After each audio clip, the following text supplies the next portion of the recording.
예수님께서 부활하시고 40일 동안 이 땅에 제자들과 함께 계셨는데요. 오늘 읽은 말씀은 부활 이후에 일어난 아주 중요한 사건 중에 하나, 엠마오로 가는 두 제자, 부활하신 주님이 직접 만난 사건입니다. 오늘 말씀을 통해서 귀한 은혜가 있기를 바랍니다. 지정의를 가진 우리 인간들은 누구나 할 것 없이 다 미래지향적인 소원을 가지고 있습니다. 이것을 기대라 하기도 하고 소망이라 하기도 합니다. 이 기대와 소망은 사실 우리 삶에 있어서 큰 활력소가 됩니다. 인간은 누구나 이 소망에 의해서 살아간다고 해도 과언이 아닐 것입니다. 어떤 미래에 대한 기대나 소망, 소원이 없는 사람은 그만큼 정말 무미건조한 의미 없는 그런 인생, 소망하는 인생을 살아갈 수밖에 없습니다. 그러니만큼 이 같은 정말 소중한 이 소망이 깨어질 때, 산산조각이 날 때 정신적으로는 고통이라는 것은 참 말로 닿을 수 없이 큰 것입니다. 이것을 우리는 실망이라고 하기도 하고 낙심이라고도 합니다. 때로 실망, 낙심이 찾아올 때에 어떤 경우는 육신의 고통보다도 훨씬 큰 정신적인 그런 고통을 당하게 되는 거죠. 그러나 우리는 때때로 필요 없는 실망을 하고 당하지 않아도 될 그런 고통을 당할 때가 있습니다. 엄연한 사실 앞에서 그 사실을 믿지 못해서 실망하고 낙심한다면 참 이것은 고통이라기보다는 가련한 일이다라는 생각이 듭니다. 기대할 만한 가치가 없는 것에 대해서 기대를 거는 것도 참 어리석은 일입니다만은 당연히 기대하고 믿어야 될 것을 믿지 못한다면 그것은 정말로 불행한 일이 아닐 수가 없습니다. 오늘 같이 함께 읽은 이 본문 말씀이 이와 비슷한 이야기입니다. 70년 중반에 2차 대전이 끝나고도 20년 하고도 훨씬 지났는데도 불구하고 이 동남아시아 한 정글에서 남루한 군복을 입고 원시인처럼 생활하는 일본 군인 한 사람이 산속을 여행하는 어느 사람에 의해서 발견이 되었습니다. 아주 경계하는 눈소리로 바라보는데요. 그 군복은 2차 대전 때 있던 그 옷이었습니다. 옷이라고 할 수 없을 만큼 남루한 그런 옷인데 일본 군인이었습니다. 아니 왜 일본 사람이 이 숲속에 이 정글 속에서 이렇게 원시인처럼 살아가느냐 알고 봤더니만 아직도 2차 대전이 끝난 줄을 모르고 있었습니다. 적군에게 몰려서 깊은 정글로 숨어들었는데 그 후에도 전쟁이 끝났지만은 이 비행기장에 비행기가 뜨고 앉는 것을 보면서 여전히 전쟁은 진행되고 있구나. 전쟁이 끝났다는 사실을 그에게 알려줘도 처음에는 믿지 않으려고 했다는 것입니다. 여러분, 정말 그 20수년의 인생이 그에게 얼마나 낭비되고 허무한 삶을 살았습니까? 전쟁이 끝나고 모두가 자유케 되었다는 것을 그 사실을 전해주었는데도 알지 못하고 여전히 그 속에서 나오려고 하지 않았습니다. 분명한 사실대로 그것을 믿지 못한다면 우리는 얼마나 어리석고 불쌍한 삶을 살게 되는지를 단적으로 보여주는 실제로 있었던 이야기입니다.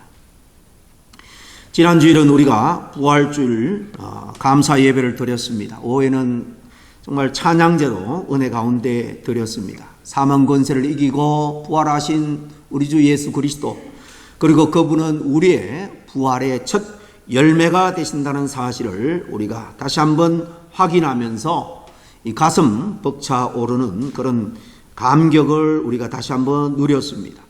부활의 신앙을 갖는다는 것, 살아가면서 겪는 시름과 걱정, 근심 다 우리가 떨쳐낼 수가 있는 것입니다. 우리도 장차 부활한다는 믿음을 갖고 살 때에 세상에 우리는 두려울 것이 없습니다. 부러울 것이 없습니다. 얼마나 큰 은혜고 축복인지 모릅니다. 이 세상에서 부활과 영생의 소망이 없는 인생에게 여러분 아무리 많은 돈을 쌓아놓고 있다 한들 그것이 무슨 행복이고 부귀영화를 누린다고 할지라도 그것이 무슨 대단한 자랑거리가 되겠습니까? 아무리 아름답고 외모와 자태를 자랑한다 할지라도 그게 무슨 가치가 있을까요? 우리는 점점 육신을 입은 우리 인간의 겉모습은 쇠퇴하고 후패해져 갑니다. 그러나 부활신앙을 가진 우리들의 속사람은 날로 새로워진다라고 주님 약속했습니다. 그러므로 이보다 더 큰 은혜와 축복은 없는 줄로 믿습니다. 부활신앙의 은혜와 능력을 감격과 기쁨을 누리며 살아갈 수 있는 저와 여러분 다 될 수 있기를 간절히 축복합니다. 오늘 본문에 보면 두 제자가 예루살렘에서 엠마오로 가다가 부활하신 예수님을 만나서 참 마음이 뜨거워지고 눈이 밝아져서 좌절하고 그래서 슬픔 가운데 낙향하던 그들에게 다시 신앙을 회복하고 새 출발하는 그런 귀한 사건이 오늘 본문의 내용입니다. 두 제자 중에 한 사람의 이름은 골로바라고 하는데요. 이 엠마오로 가는 이 길에 부활의 주님이 그들에게 나타나 이야기를 겁니다. 그래서 오늘 본문을 일명 엠마오로 가는 두 제자, 부활의 주님을 만난 사람들, 엠마오 사건 등등 이런 제목들을 붙이기도 합니다. 이 사건은 부활하신 날 저녁에 이루어진 사건입니다. 오늘 읽은 13절에 그날에 이렇게 시작하죠. 그날. 이 그날이라는 것은 바로 주님이 부활하신 그날입니다. 부활 주일입니다. 아마 시간대로는 한 오후쯤 되었을 것입니다. 성경에 부활하신 주님과 그리고 먼 길을 같이 가셔서 이야기를 진지하게 나누는 이 사람은 이 본문 두 제자뿐입니다. 한 사람이 글로바로 그렇게 기록을 하고 있는데요. 12제자 중에 글로바라는 이름을 가진 사람은 없죠. 그러니까 예수님의 12자 외에도 마지막 십자가 질 즈음에는 많은 자발적으로 주님을 따르는 제자들이 많았다 하는 것을 알 수가 있습니다. 아마 이 둘이 엠마오에 살았던 사람인 것으로 짐작이 되는데 예수님이 십자가에 달려 돌아가시자 그들은 좌절하고 낭망하여서 이렇게 터벅터벅 소망을 이제 다 잃어버리고 고향으로 돌아가고 있는 것입니다. 이 이야기는 어쨌든 영적인 측면에서 우리에게 정말 보석 같은 귀한 진리를 전해줍니다. 정말 감동적이고 그리고 예수님의 죽으심과 부활에 대해서 분명하게 다시 한번 우리에게 증거해 줄 뿐만 아니라 더 중요한 것은 부활의 주님을 만날 때에 놀라운 변화가 이 제자들에게 생겼다는 사실입니다. 마찬가지로 우리가 힘있는 신앙생활, 세상과 죄악을 이기고 사단의 도전에도 넉넉히 이기며 살아갈 수 있는 승리하는 신앙의 삶을 살기 위해서는 부활의 신앙, 부활의 주님을 체험해야 한다는 사실입니다. 13절 말씀을 다시 읽어드리겠습니다. 그날에 그들 중에 둘이 예루살렘에서 25리쯤 되는 엠마오라 하는 마을로 가면서 그렇게 시작을 하죠. 이 25리라는 것은 한 11km 정도가 됩니다. 마일수로는 한 7마일 남짓 될 것입니다. 그러니까 예루살렘에서 서쪽으로 한 2시간 이상 걸어갈 수 있는 거리입니다. 아마 온천이 있었는지 이 엠마오라는 말이 따뜻한 우물이라는 그런 뜻을 가지고 있습니다.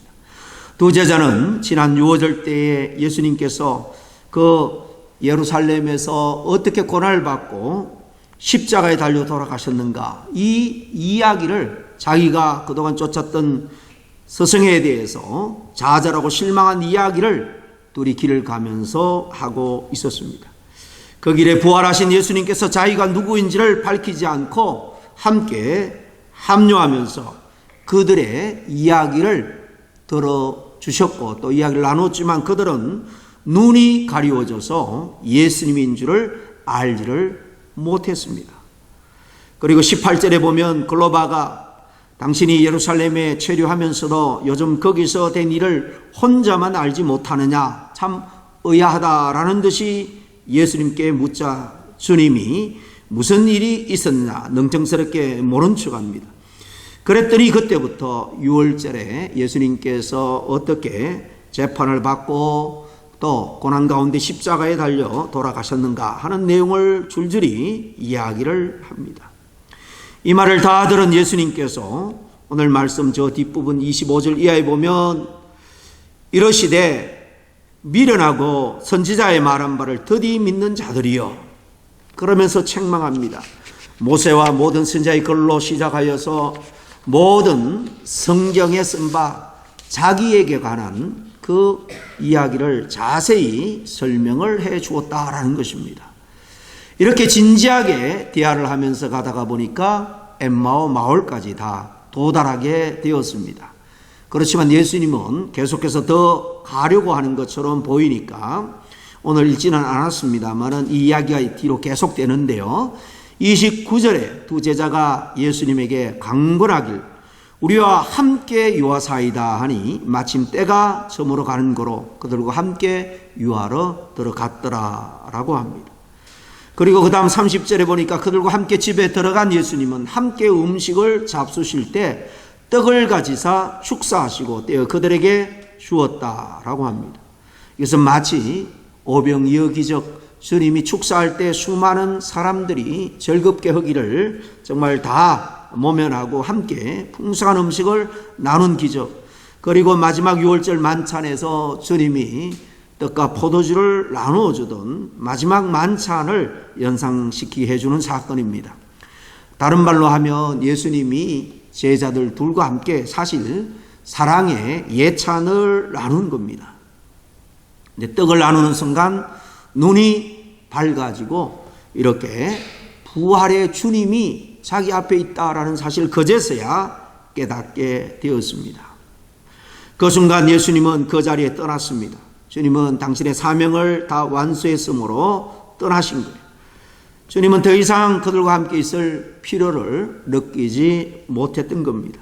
이 사건을 통해서 부활의 주님은 우리들에게 시공간을 초월해서 함께 우리와 하실 수 있는 분이다라는 사실을 우리에게 잘 보여줍니다. 부활의 주님은 오늘날 약속하신 보혜사 성령을 통해서 우리와 함께 해 주십니다. 그러나 지금 하나님의 우편에 앉아 우리를 위해서 기도하고 있지만은 하나님의 시공간을 초월해서 직접 저와 여러분의 주권자로서 구세주와 왕으로 지금도 통치하고 계십니다. 우리는 믿음의 눈이 열리면은 주님의 인도하심, 통치하심을 직접 보고 구체적인 인도하심을 우리가 받을 수 있다는 사실입니다. 부활의 주님의 이렇게 만났음을 깨달은 즉시로 그들은 일어나서 예루살렘으로 달려갑니다. 33절에 보니까 거기에는 예수님의 11제자 및 그들과 함께한 자들이 모여 있었다라고 하죠. 그리고 그들에게 부활하신 예수님을 만났음을 그들은 정말 감격적으로 전합니다. 우리는 이 두 제자의 모습에서 사실 우리 자신과 현대인들의 모습을 발견하게 됩니다. 오늘 본문에 보니까 엠마오로 가는 두 제자가 부활하신 주님과 함께 길을 가면서 많은 이야기를 나누는데도 불구하고 주님을 전혀 알아차리지 못한 거예요. 이게 바로 우리 현대인의 모습이고 더 나아가서 우리 믿는 성도들의 모습이 또한 아닌가 생각을 해봅니다. 우리는 부활하신 주님에 대해서 감사하며 또 찬양과 기쁨의 예배를 함께 드립니다. 부활하신 주님의 이름으로 우리는 기도하고 또 귀한 예물도 드립니다. 그러나 아직도 예수 그리스도의 부활에 대해서 반신반의할 때가 얼마나 많느냐 하는 것입니다. 오늘 본문의 두 제자들은 물론 다른 11제자들에게도 예수님께서 살아 계실 때에 여러 번에 걸쳐서 앞으로 십자가에 내가 죽을 거다, 그렇지만 3일 만에 다시 살아날 거다, 분명히 성경 말씀, 특히 선지자의 말씀을 인용해 가면서까지 가르치고 알려주셨습니다. 그래서 정작 그 일이 닥치니까 그들은 이 사실을 조금도 믿지를 못한 것입니다. 그래서 주님이 십자가에 달려 돌아가시자 다 뿔뿔이 흩어지고 만 겁니다. 그리고 무덤에 갔던 여인들이 빈 무덤을 발견하고 예수님이 말씀대로 살아나셨다라고 그렇게 제자들에게 전하는데도 그들도 여전히 반신반의였습니다. 저 뒤쪽 37절 이하에 보면 다른 사건입니다만은 부활하신 주님이 이 11제자가 모인 곳에 직접 나타나신 사건을 기록하고 있습니다. 주님이 그들에게 안부를 묻습니다. 너에게 평강이 있을지어다. 이렇게 인사를 하는데도 제자들은 놀라고 무서워하며 그 보는 것을 그저 영이 이렇게 실제가 아니고 영으로 나타났다 이렇게 생각을 했습니다. 주님이 십자가에 못 박힌 손과 발을 직접 그들에게 보여줄 때에 그제서야 믿고 기뻐했다고 합니다. 또 요한복음 21장 24절 이하에 보면 12제자 중에 한 사람인 도마가 없는 그 와중에 주님이 또 나타난 적도 있는데 다른 제자들이 나중에 도마를 만나서 부활의 주님을 우리가 만났다라고 그렇게 감격해하면서 전합니다. 도마가 뭐라고 말합니까? 내가 주님이 십자가에 못 박힐 때에 그 손, 발의 그 상처 그리고 옆구리 창자국을 직접 확인하지 않고는 만져보지 않고는 믿지 못하겠노라 그렇게 말합니다. 그러다가 8해가 지난 다음에 제자들이 모인 그곳에 주님이 다시 나타나셨습니다. 거기엔 도마도 있었습니다. 주님이 도마에게 이미 다 아시고 내 손가락을 이리 내밀어 네 옆구리에다 넣어봐라. 손에 못자국 또 발에 그 못자국에도 직접 만지고 확인해보라. 그래서 믿음 없는 자가 되지 말고 믿는 자가 되라. 그렇게 말씀합니다. 도마는 부활의 주님을 직접 만나고 확인한 다음에 정말 나의 주님입니다. 나의 하나님입니다. 라고 분명하게 고백을 합니다. 마가복음 16장 9절 이하에도 막달라 마리아가 슬피 울며 좌절하고 낭망한 그 믿는 자들의 무리 속에 부활의 주님을 정했을 때 듣고도 믿지 아니하니라 그렇게 기록합니다. 주님의 약속과 주님의 말씀을 조금도 그 제자들 함께한 자들은 믿지 못했습니다. 여러분 오늘날 우리가 수없이 부활의 설교를 듣고 또 성경 공부를 하고 말씀을 읽지만은 주님의 약속의 말씀 우리가 얼마나 이 약속의 말씀이 실제로 이루어지고 또 지금도 이루어지고 있다는 사실을 믿고 있느냐는 것입니다. 이렇게 늘 예배하고 말씀 들으면서도 하나님의 약속의 말씀에 대해서 반신반의하며 살아가는 우리들의 모습은 아닌지 모르겠습니다. 이 두 제자들도 예수님을 능하신 선지자로 이스라엘을 속량할 자로 기대했다라고 오늘 말씀하고 있죠. 이스라엘을 로마의 압제에서부터 구속해줄, 구원해줄 그런 메시아로 기대를 했는데 무참하게도 십자가에 달려 돌아가니까 그들의 소망이 기대가 일순간에 다 무너지고 만 거죠.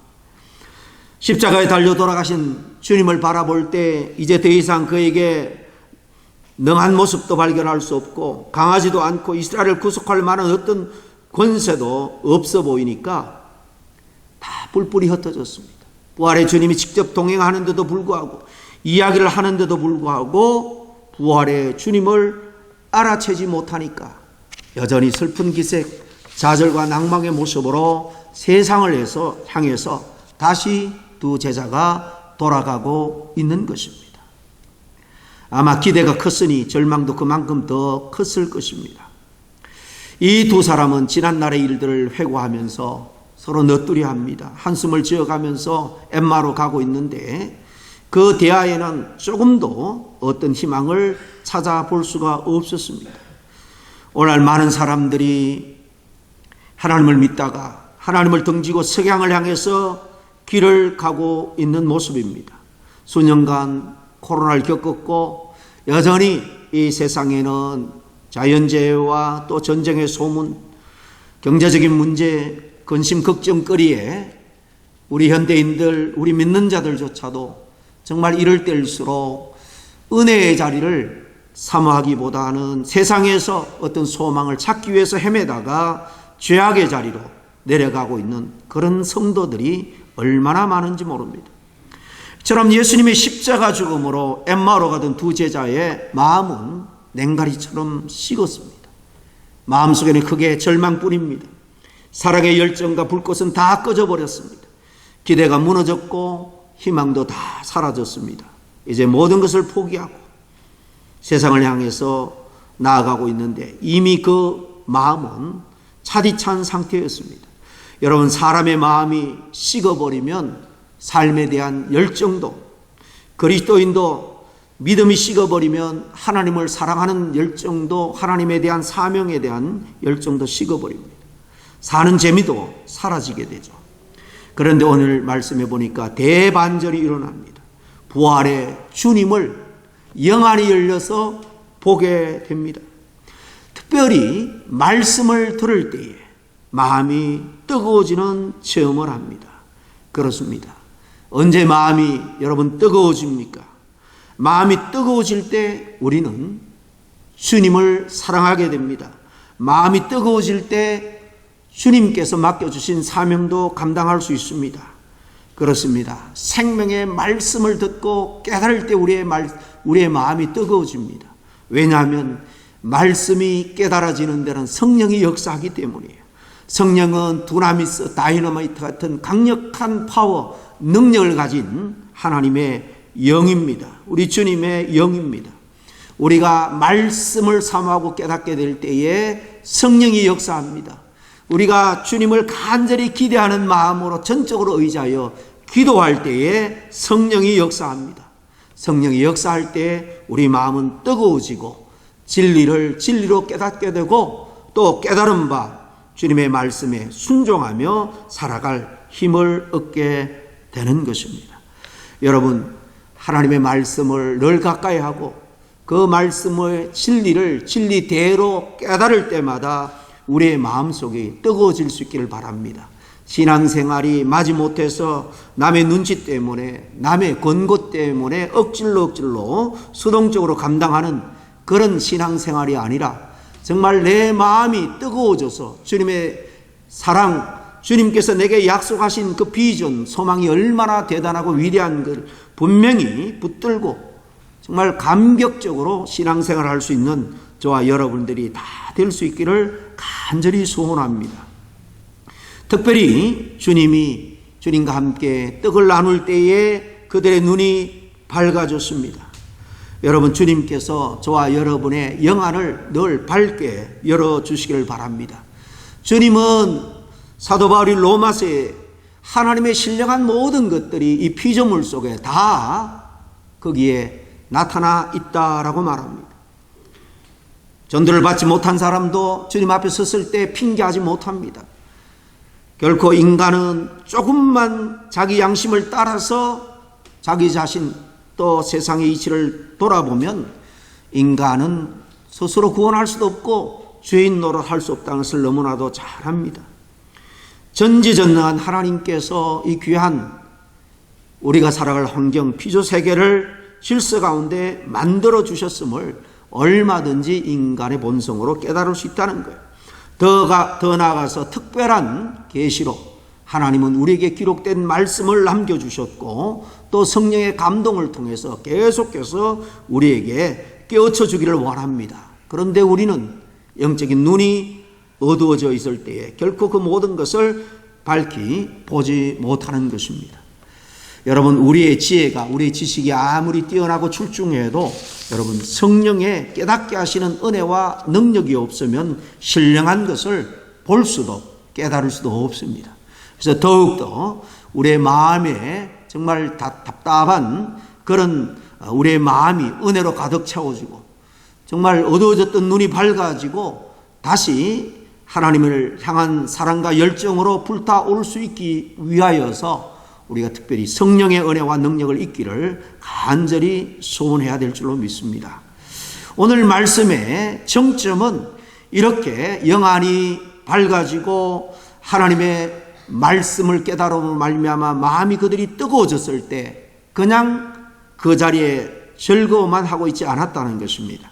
다시 예루살렘을 향해서 그 저녁에 정말 다름질하면서 올라간 거예요. 오늘 33절에 보니까 곧 그때로 일어나 예루살렘으로 돌아갔다라고 말하는데 원어적으로 직역하면 그렇습니다. 곧 그때로 일어나 바로 그리고 여기는 그리고 이제 예수님이 떠나고 난 다음에 그들이 예수님을 영적으로 깨닫고 난 다음에 그리고 바로 그 시간에 일어나서 예루살렘으로 올라갔다 이런 의미입니다. 여러분 해가 뉘엿뉘엿져서 저녁 예찬을 먹었으니까 이미 깜깜한 밤이 되었을 것입니다. 7마일이 넘는 길 결코 가깝지 않은 길입니다. 그러나 둘은 감격하여서 예루살렘으로 올라갔습니다. 왜 올라갔을까요? 부활의 주님을 만난 이 기쁨 감격을 주님의 제자들에게 전하기 위해서입니다. 이 기쁜 소식을 전하기 위해서 지체하지 아니하고 달려간 것입니다. 부활하신 주님을 만난 그들의 마음은 감격과 또 기쁨으로 가득 찼음을 우리는 이해할 수 있습니다. 예루살렘에 가보니까 제자들이 모여 있었습니다. 그들은 모여있는 제자들에게 자기들이 부활하신 주님을 정말로 만났고 또 그분을 통해서 말씀을 들을 때에 그분의 약속, 부활할 것을 다시 그들은 분명하게 믿게 되었다. 또 그분과 만나 감격한 그 놀라운 사건들을 체험한 것을 간증합니다. 35절에 이렇게 말합니다. 두 사람도 길에서 된 일과 예수께서 떡을 떼심으로 자기에게 알리신 것을 말하더라. 그대로 전한 것입니다. 부활하신 주님을 만나 체험한 그들은 정말 마음이 뜨거워졌습니다. 뜨거운 마음으로 이 기쁜 소식을 전하지 않을 수가 없었던 거죠. 말 그대로 부활의 증인이 된 것입니다. 엠마오로 가던 이 제자들 부활하신 주님을 통해서 슬픔과 절망은 사라지고 기쁨과 감격으로 불타는 가슴을 가지고 복음을 전하는 사명의 삶을 살기 시작하게 되었다는 것입니다. 엠마오로 내려가던 모습과 완전히 달라진 모습, 여러분 부활의 주님을 만났기 때문입니다. 부활의 주님을 만날 때에 우리는 부활의 증인의 삶을 살아갈 수밖에 없습니다. 담대하게 외칠 수밖에 없습니다. 그 어두운 밤, 그 밤길을 도보로 걸어가지만은 그 열악한 그리고 힘든 장애로 여기지 않고 달려갈 수 있는 것입니다. 부활신앙은 앉아서 부활의 영광만 기다리고 있는 것이 아닙니다. 이 기쁜 소식을 전하는 거예요. 부활의 주님을 믿고 그 주님의 부활이 그리고 우리 부활이 될 수 있고 먼저 내 부활임을 믿는다는 두 제자처럼 증인의 삶을 살아가지 아니할 수 없는 줄로 믿습니다. 먼저는 우리가 부활 신앙을 갖는 거예요. 부활의 주님을 체험해야 됩니다. 여러분 아직도 부활 신앙이 불분명한 사람은 성령 하나님 앞에 간절히 매달릴 수 있기를 바랍니다. 또 말씀을 여러분 탐독하면서 주님 진리의 말씀, 부활의 주님을 살아있는 말씀을 통해서 만날 수 있도록 간절히 사모하며 기도하며 성령에 의지하며 여러분 부활신앙 체험을 위해서 애쓸 때 주님은 분명히 부활 주님으로 나타나 우리에게 놀라운 소망과 비전을 주실 것입니다. 부활의 신앙을 부활의 주님을 만남으로 다시 우리가 갖게 될 때에 그제서야 우리는 전도인으로서 합당한 삶을 살게 될 줄로 믿습니다. 부활의 주님이 저와 여러분에게 정말 한 분 찾아오신 것으로 끝나는 것이 아니라 늘 저와 여러분과 동행하기를 원합니다. 부활 신앙으로 정말 우리가 당하는 이 세상의 어떤 어려움과 장애도 넉넉히 이기면서 우리에게 맡겨주신 전도인의 사명을 끝까지 다 완수할 수 있는 우리 버밍엄 한인 장로교회 모든 성도님들이 다 될 수 있기를 주의 이름으로 간절히 축원합니다. 기도하겠습니다. 하나님 아버지, 그렇습니다.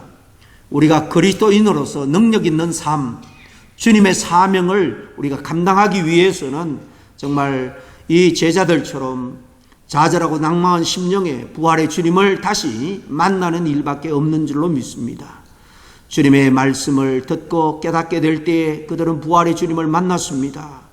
주님과 함께 영적인 깊은 예찬을 통해서 교제할 때에 영안이 열렸습니다. 주님 아버지, 우리에게도 영안이 열리고 부활의 주님을 볼 수 있는 그런 저희들 될 수 있게 도와주시옵소서. 냉가리처럼 식어진 우리의 심령 속에 부활의 주님을 다시 한번 만남으로 말미암아 부활의 신앙으로 우리가 마지막까지 사명 감당하는 우리 모두가 될 수 있도록 날마다 말씀으로 인도해 주시고 성령께서 감동 감아 역사하여 주시옵소서. 예수님 이름으로 기도하옵나이다. 아멘.